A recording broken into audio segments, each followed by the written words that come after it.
sunshine in the pouring rain. Joey Junction is an amazing place.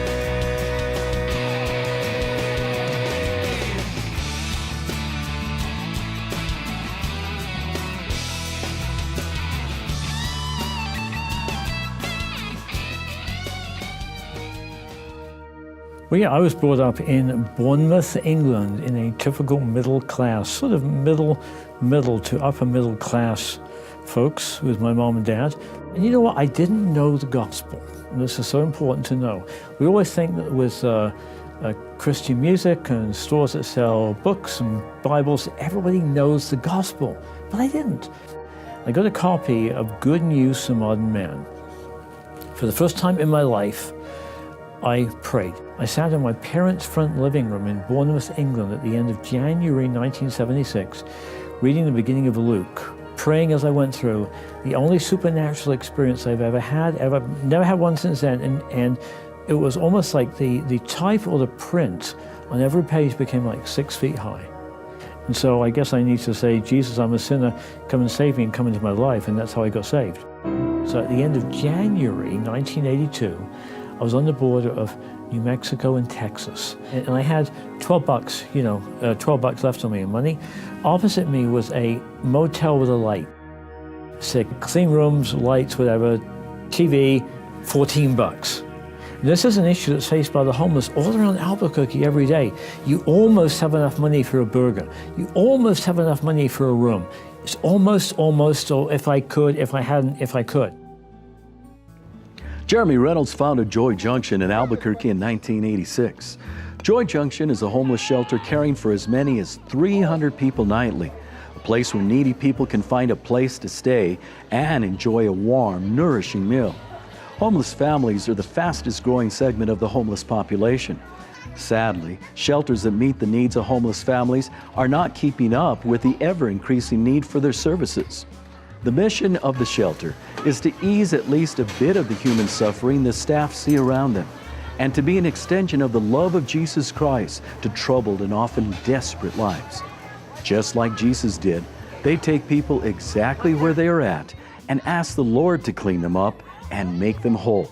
Joy Junction provides well over 200,000 meals a year to homeless women, men, children, and families.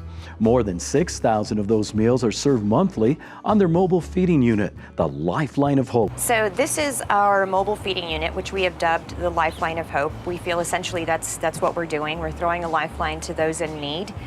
And I think we all think, and Dr. Reynolds certainly believes, that when we throw out that lifeline, it offers a sense of hope, which is ultimately our mission. We want to make sure that people who, for whatever reason, have chosen not to come to a shelter or have been banned or denied for whatever reason, we still feel like it's essential that they should have the very basics.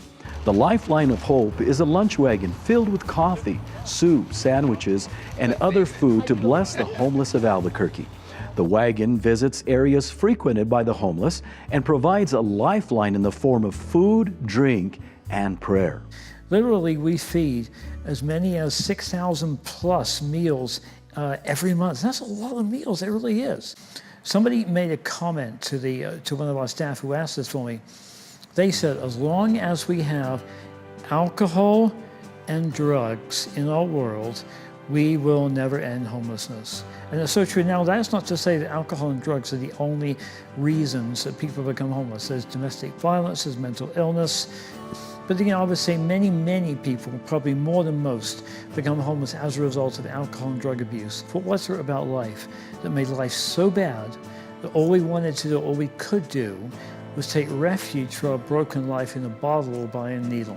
While regularly working with medical and mental health professionals, Joy Junction offers a relationship with Jesus Christ as the cornerstone on which to build a fully recovered life.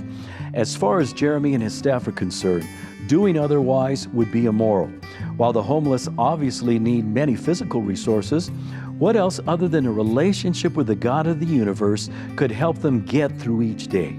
While Joy Junction shelters and feeds people and provides an array of other services, they also offer a 9-month faith-based life recovery program called the Christ in Power Program, or CIPP.